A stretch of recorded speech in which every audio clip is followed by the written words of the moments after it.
আমায় ডেকেছো? হ্যাঁ, এসছিস? বস। তোর সাথে কিছু বিষয় নিয়ে আলোচনা করার আছে। তোকে তো বাড়িতে ইদানিং পাওয়াই যায় না, বিভিন্ন কাজে ব্যস্ত থাকিস। আজ বাড়িতে পেলাম, তাই ডাকলাম।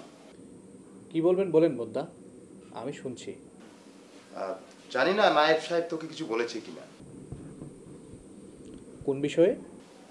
ওই যে কর্তামা, ওই বড় বাড়ির একটা অংশ নাকি বিক্রি করে দিতে চাচ্ছে।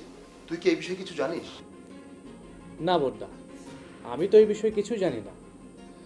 আর মা যেহেতু সিদ্ধান্ত নিয়েছেন, এটা আমাদের ভালোর জন্যই নিয়েছেন। তাছাড়া এই বিষয়ে জানবার কোনো আগ্রহ নেই আমার।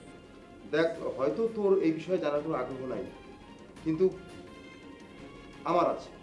এভাবে যদি দিনের পর দিন আমাদের জমিগুলো আমাদের থেকে বেহাত হয়ে যায়, তাহলে তো একসময় আমরা রাস্তায় গিয়ে দাঁড়াবো। আমাদের তো বাড়ির ছেলে হিসেবে একটা ভবিষ্যৎ আছে, তাই না?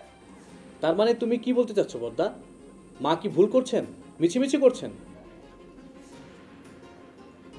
আমাদের তো তাই মনে হচ্ছে ছোট কর্তা।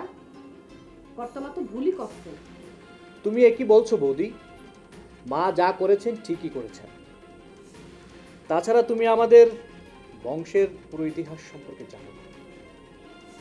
আমাদের এই পরিবারের পূর্বপুরুষেরা এই গ্রামের মানুষের উপর অত্যাচার, নিপীড়ন, শোষণ করে তাদের অধিকার খর্ব করে এই পাহাড় সমান সম্পদ অর্জন করেছেন। আর সেই সম্পত্তি বিক্রি করে মা গ্রামের মানুষকে দান করে দিচ্ছেন।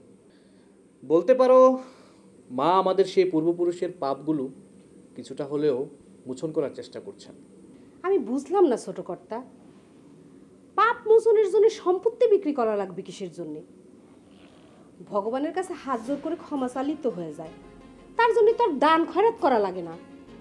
ভগবান হয়তো চেয়েছেন, সেটার জন্যই মা দান খয়রাত করতেছেন। কিন্তু এভাবে দান খয়রাত করতে থাকলে